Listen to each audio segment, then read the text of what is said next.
Well, here we are, everyone. It is the last and final episode of the Wealthy Podcast for 2026. I'm your host, Shauna Nairos, and today we're going to wrap it all up with a big red bow. I've invited Ali Young, our CEO of the KGH Foundation, to join me on the podcast to chat about everything that was and all of the people that make it possible. So listen up, everyone. It's a great episode.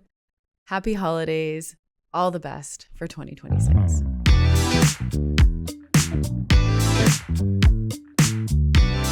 Well, happy holidays, everyone. This is one of my favorite episodes of the year. I say that like we've been doing this podcast for like 10 years. It's year 2, but it's been going well. And this is our happy holiday wrap up with Allison Young, CEO of the KGH Foundation. Welcome, Ali. Thank you. Good morning. I'm thrilled to be here. Yes, I know you are. And this is actually, we're recording this on kind of like the last day before we all go away for the holidays. So it's a good time to do this. The energy is really good. It's like holiday sweater day here at the hospital. And I was like wondering, like, when did they stop calling it ugly sweater? Is that like a bad thing? I think it's perception. I happen to love holiday sweaters, and I've never found them ugly. But if you ask my husband, he has a very different opinion than that. Yeah, I'm sure. Alan is very stylish.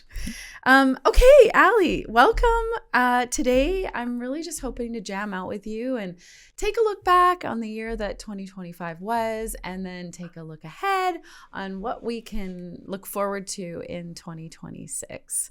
So let's start there. How are you doing, and how are you feeling as we close out this year? Truthfully, I feel exhausted, grateful. It's been, when I was preparing and thinking about today, a lot has happened in this year. And when you take a moment to reflect and to pause, it's a good thing because you really are able to appreciate the energy and the work and the impact, and then recognize why you feel a bit tired and ready for a break. But I'm definitely going in. I feel a ton of gratitude. I feel really excited. We continue to dream big, and this year just continues to light that fire. So it's been a really, really great year. Yeah. Well, let's get into it. Let's take a look back, get in the time machine a little bit. So there was some pretty incredible projects and initiatives that we were focusing our energy on this year. I mean, there's always a lot going on in the foundation, a lot that many people don't see that is happening behind the scenes, but there was some big stuff that was out there in community. So let's start there. Let's talk about Vinny. Okay. Yes. And I thought maybe you could share a little bit about the story behind the story. I think many people were introduced to Vinny when we launched our public campaign, but that is not, and when I say Vinny, just for everybody's reference, I'm talking about the robotic assisted surgical system that we acquired this year thanks to a very, very successful fundraising campaign this spring and throughout the summer. But how did that project come to be? Vinny, and what's the significance of it? Well, and thank you for asking, because it's something, especially this year, where our hospital faced really big challenges, and so when you launch this campaign, focus on something that's extremely important. Sometimes people ask, well, how do you prioritize this at this moment when we've got other very real challenges facing us? And what a lot of people don't realize is these projects start years and years and years before we actually bring them to the public looking for support.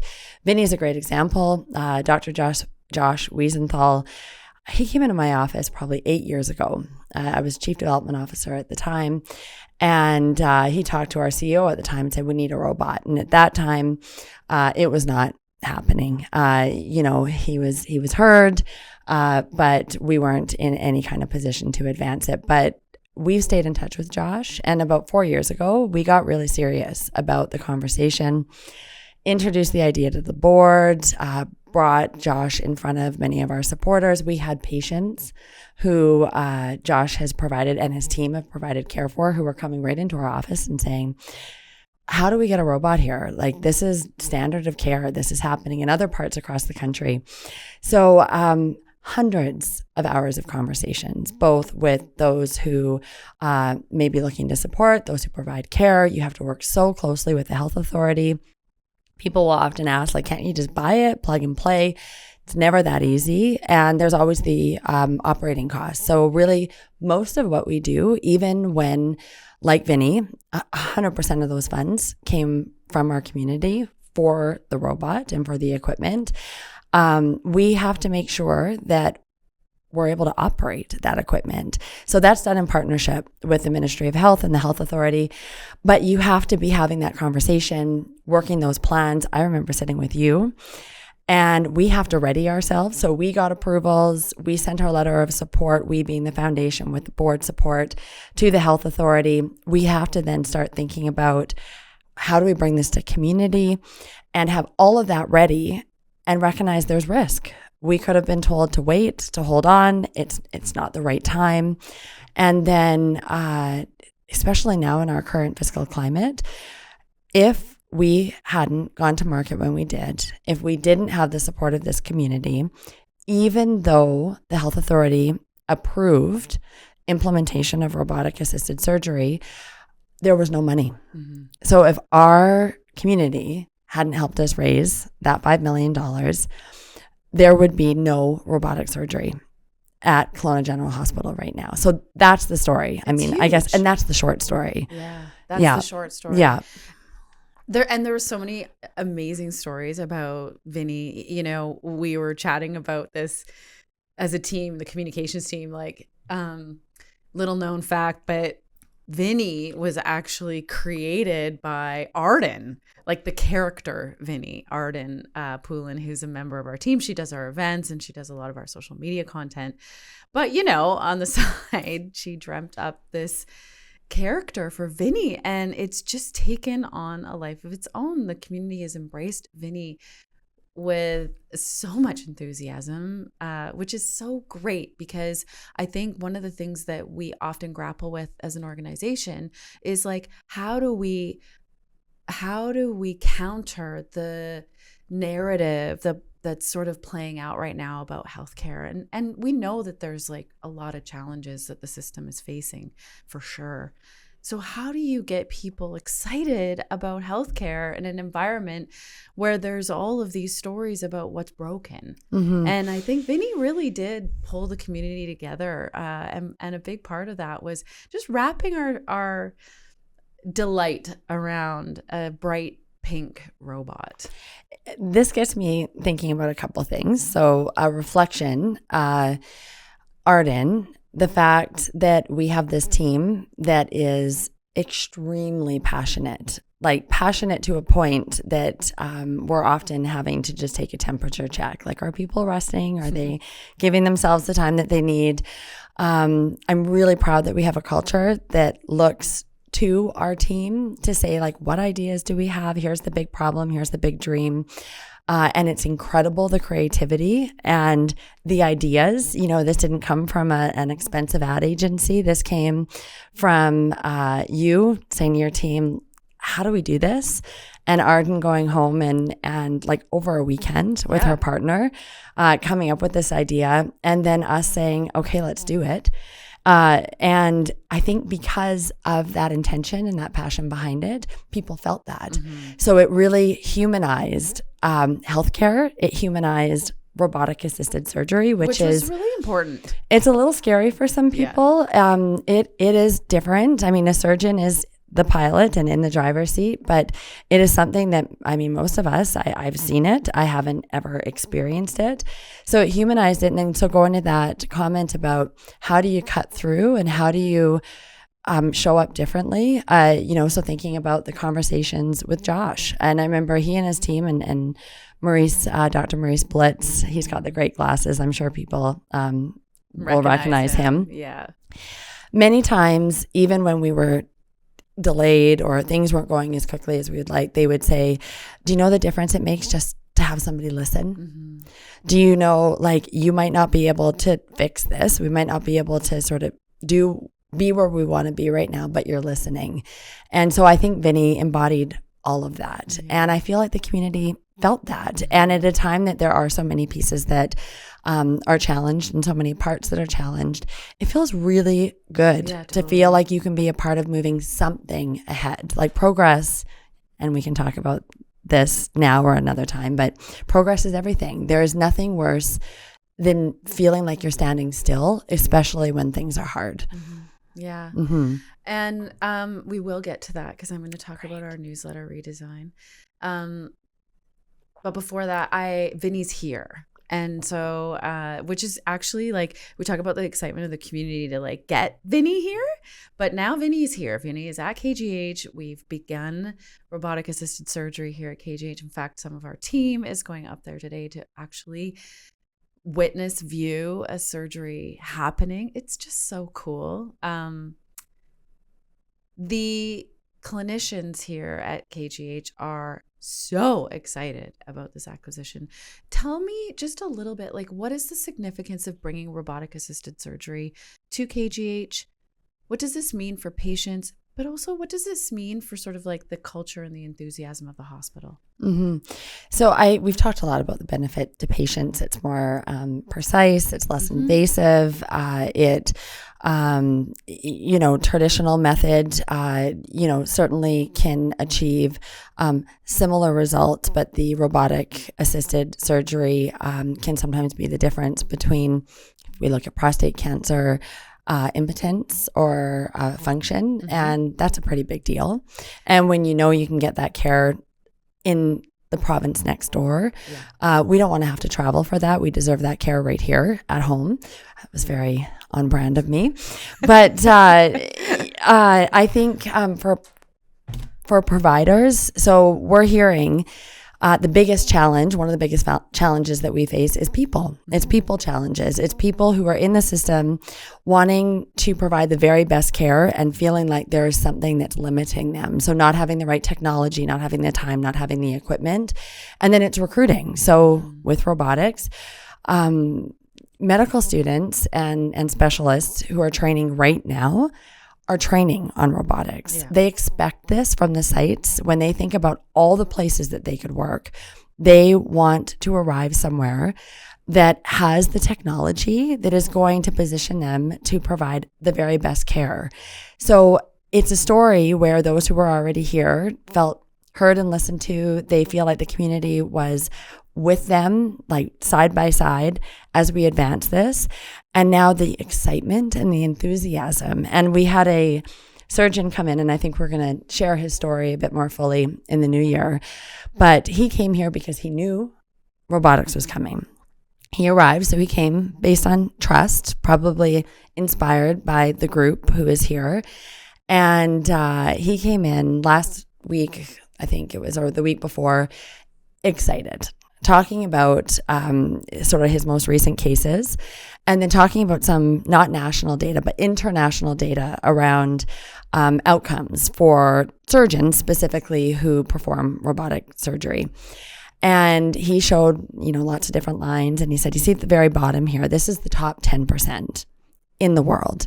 And he said, you see this line?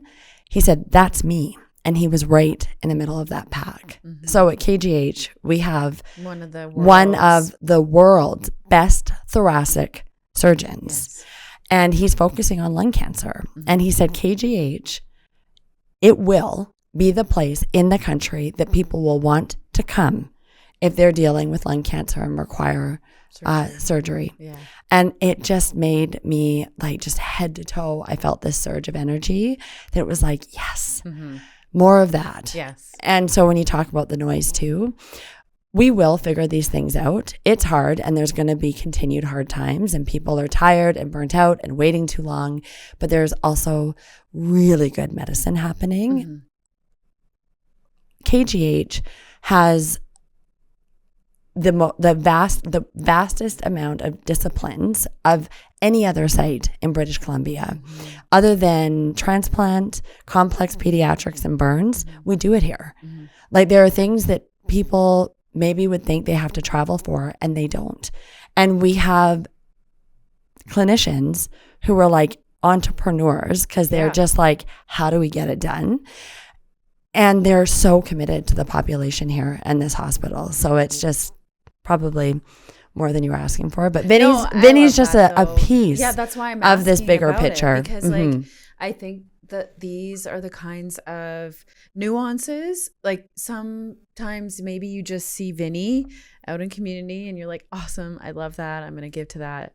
Wonderful. But there's just so much that an acquisition like robotic assisted surgery here in the interior really drives forward, just even beyond the most amazing outcomes for patients, right? Yeah. And I'm glad that you shared that.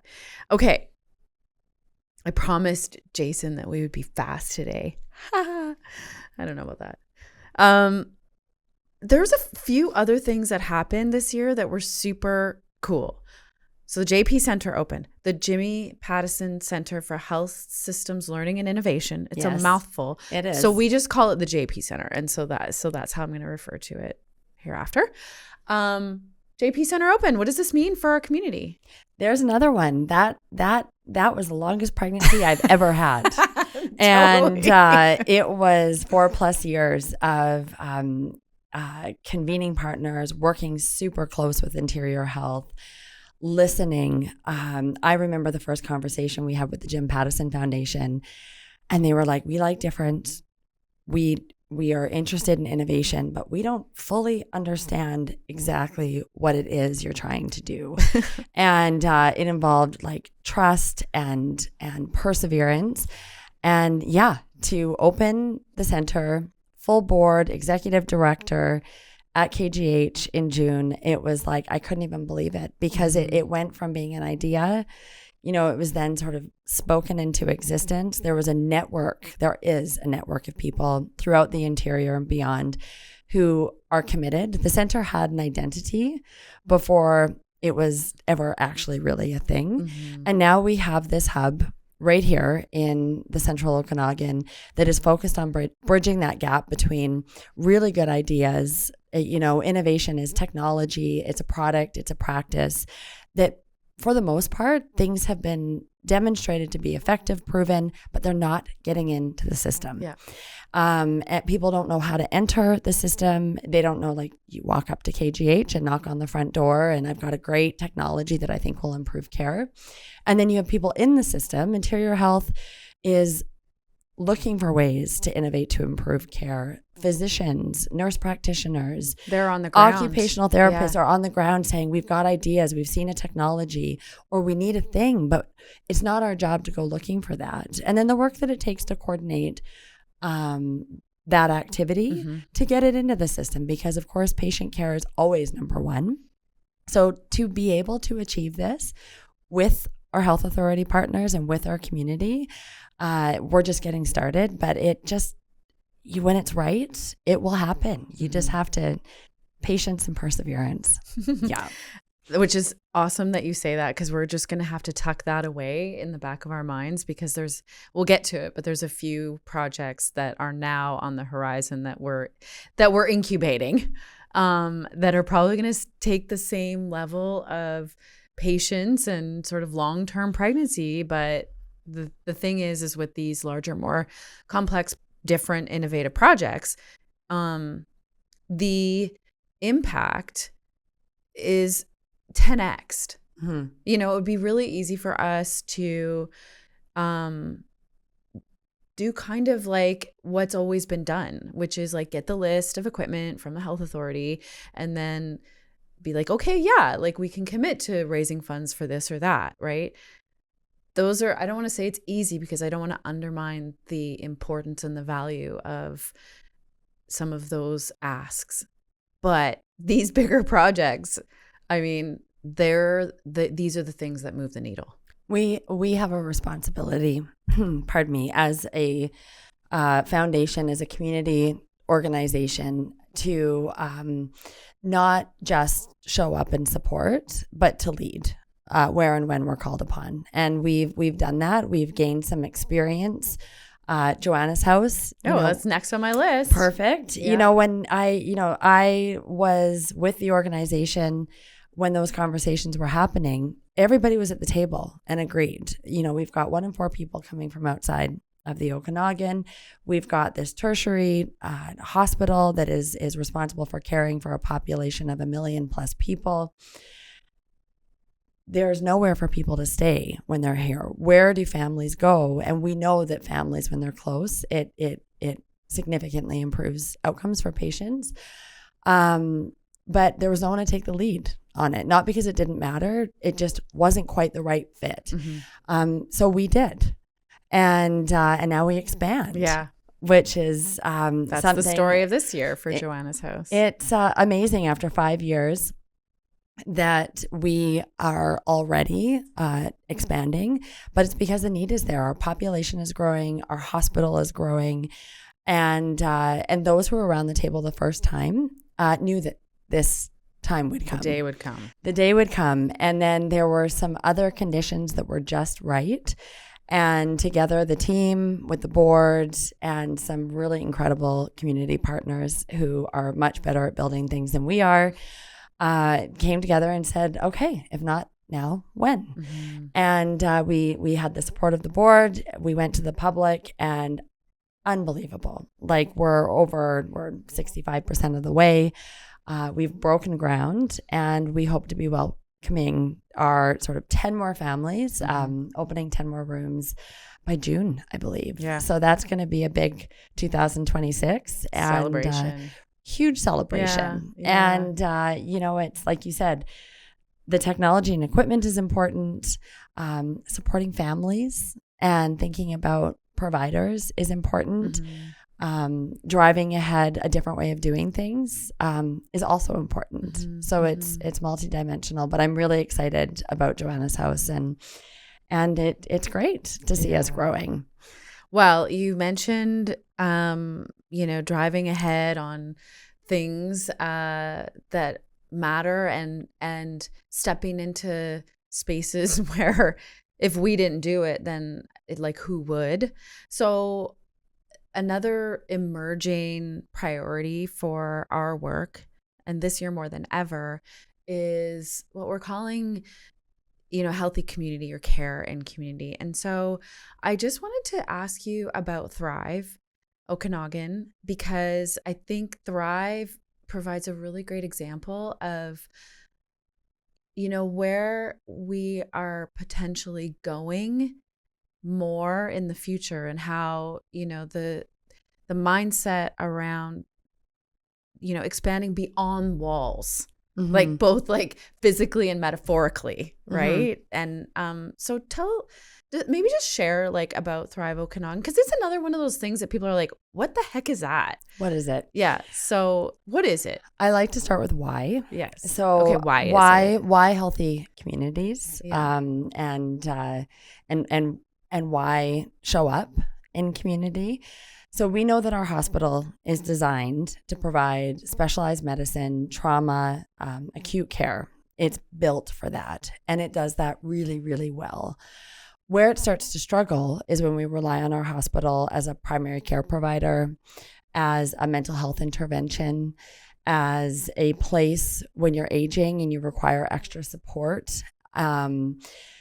That's when we start to get the volumes and the busyness and the people in hallways. And then what it's designed to do, it starts to become challenged. So we have a responsibility. The board, about 4 years ago, we drafted our Vision 2035. And we asked ourselves what our role is in community. And we recognize we do have one. We need to think about how we can invest in health promotion, health prevention, and community-based services as an intervention, as a way to help people out of hospitals, to help connect people to care in community so that they're not waiting or finding themselves in a state that they require that level of care. And so as we were exploring that, go forward a couple of years, it's just post-COVID. Everyone's feeling the impacts of COVID.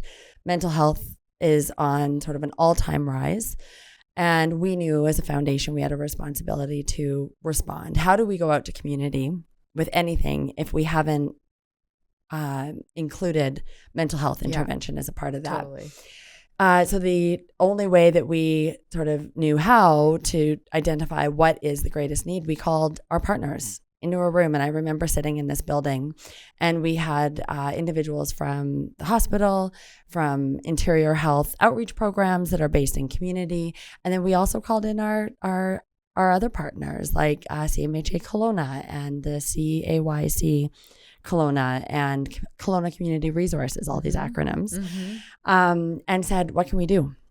And they said, definitely help us keep the wheels on the bus. Things are hard right now. And, but also we need to find a way out. We need to find a way to look different or work differently, and work together to find a different way of addressing mental health and mental illness in our community. Like as a community, because we can't keep doing it like this. And we heard that call, and we went to community with our We See You campaign, and we were successful in raising, at that time, 1.7. We've raised $1 million. We've raised more since then. And we provided immediate support. We shared with the community the programs and the things that we were able to support right away, like within 6 months.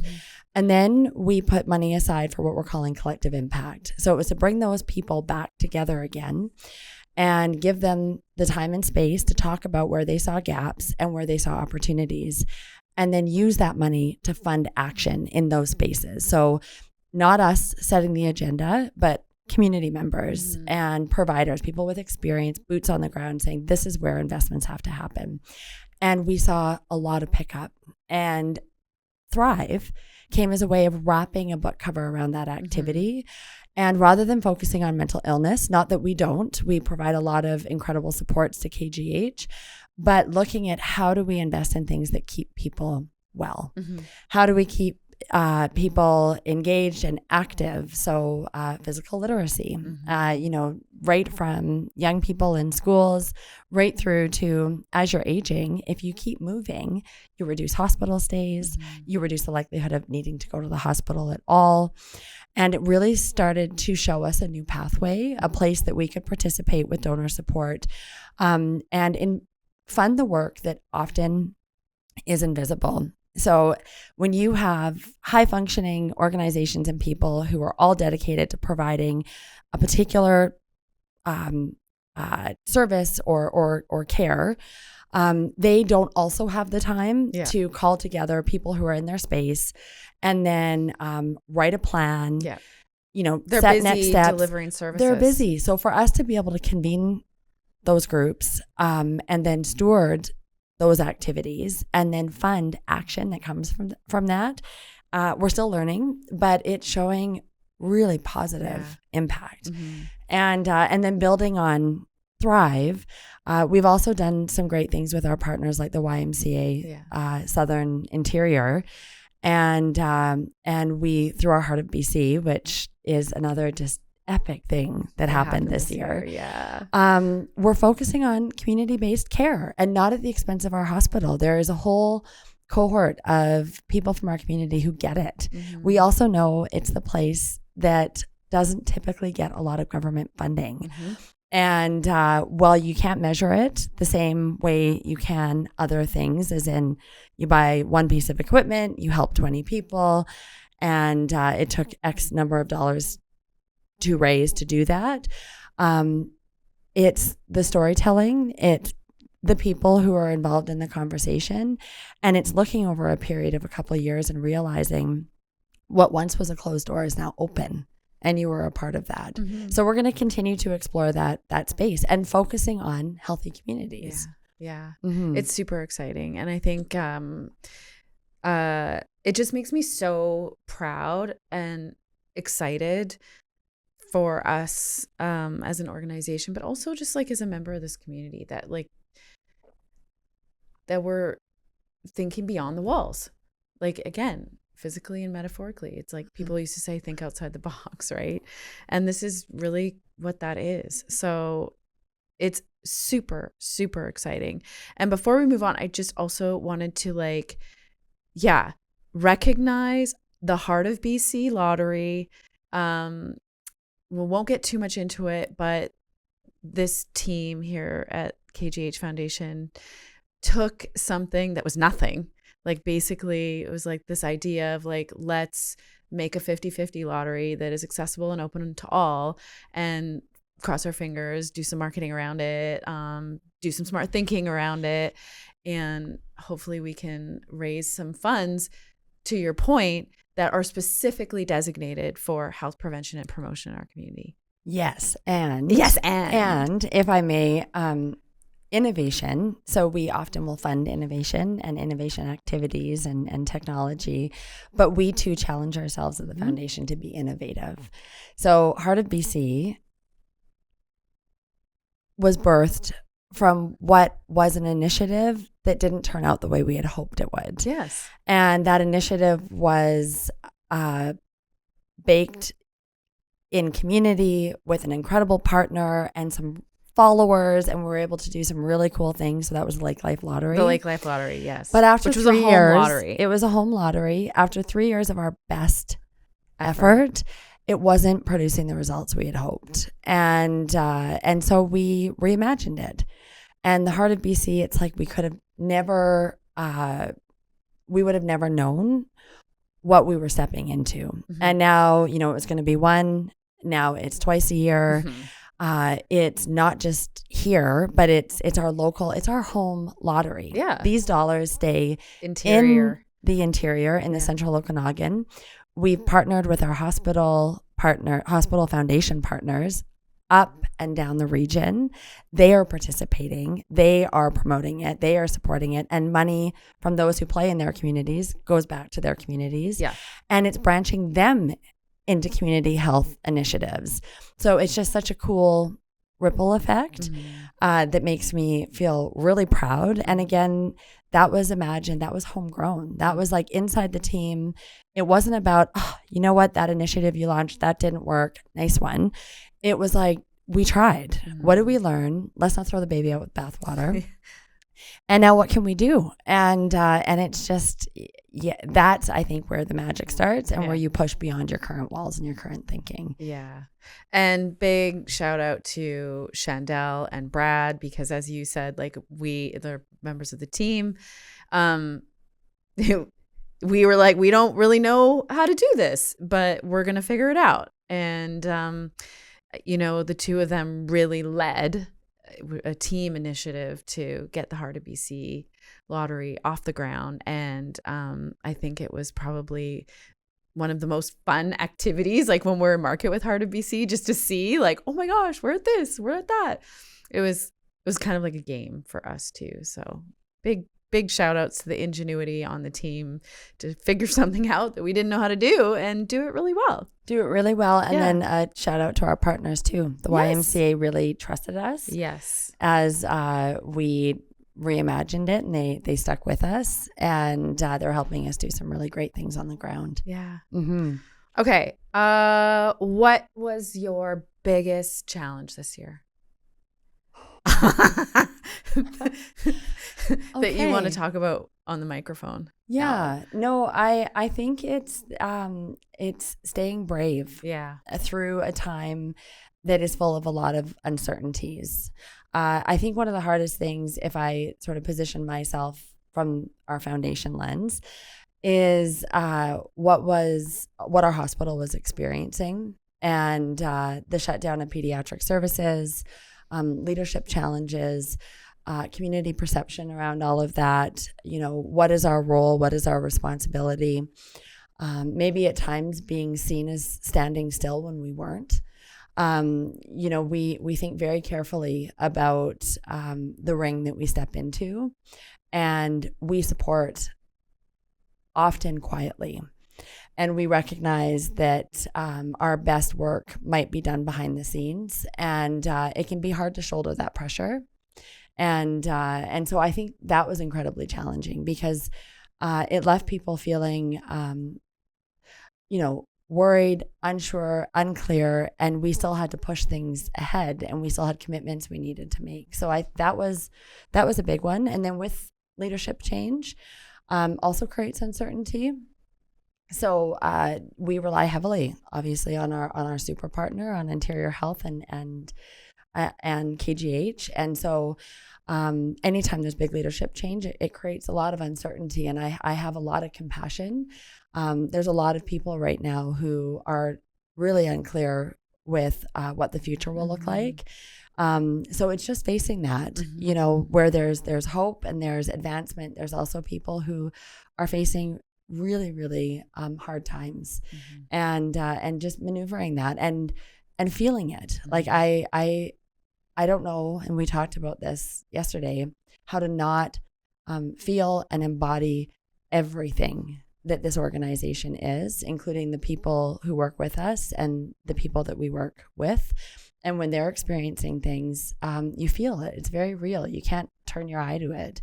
And I think we're going to continue to face challenges, which I think will spark partnership opportunities, innovation, creativity. We're going to be able to reflect back and say, oh, nobody wanted it to be hard, but because it was, look what we were able to do.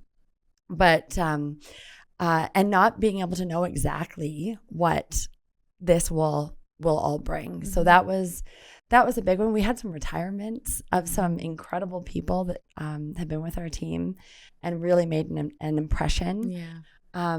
We made the very hard decision to close the doors of Rutland Thrift. Yeah. I took many phone calls. I spent many hours with the volunteers there, with community members who it is a part of their DNA. It's been in the Rutland community for a really long time. 61 years. And those decisions aren't made easily, and you don't often get to tell the whole story. And just recognizing the very real human impact and trying to do that in the best way we can, while realizing it's also going to cause people to feel things and to maybe not feel good about what you're doing. And just, again, that hope that in time people will recognize the bigger picture. Yeah. And as long as I've taken care of the people there and the community, I've shown up. I've had those conversations. I can be okay with that, but it still wasn't easy. Yeah. Yeah. And I think that's a great place for us to segue into what we're looking forward to, because the context that all of this is happening in, we talk about all these exciting things, but then tempered with the very real environment that we're working in right now in healthcare. Okay, so I'm going to start here. In the new year, in the very early new year, February, we are going to drop our brand new reimagined newsletter to donors, which might sound like, newsletter, but this, there was some considerable thought. We've rebranded the newsletter, and I'm going to give you the opportunity to share where we're going with it, the new name, and why. I've mentioned Vision 2035 a couple of times, and I as much as I want to believe that everybody is already there with me and with us, the reality is it takes time. And just the way we are the greatest supporter of our hospital, and we are bridging into community. I'm sure if I talk to most people, they would say they're a great supporter of the hospital. Yeah. Not quite sure what they're doing in community, but it sounds great. Yeah, like yay them. Yay. And or if you're really close to it, it's like good to see, So Vision 2035 recognizes our role and responsibility in being at the table, supporting, participating, and sometimes leading and driving initiatives that contribute to progress in care and contribute to progress in community and our overall community health and wellness. And I say that word progress because I share often that my personal pursuit of progress and the foundation's relentless pursuit of progress in healthcare, it starts to really open up the possibilities. And so we're looking at a way how between now and 2035 can we start to bridge and bring our brand along with us and create space for the conversations that we're having and start bringing our incredible community into those conversations. And our newsletter Of course, we share it with our Donors, supporters, our yeah. donors, Partners. partners, those that we work closely with. It's also available on our website. You Yep. don't have to give in order to get it, but it's a space that we can not only talk about the stories that have been made possible because of philanthropy and because of partnership, but it's a place that could also hold thought leadership. Mhm. It's a place that we can tell stories like this one of the surgeon.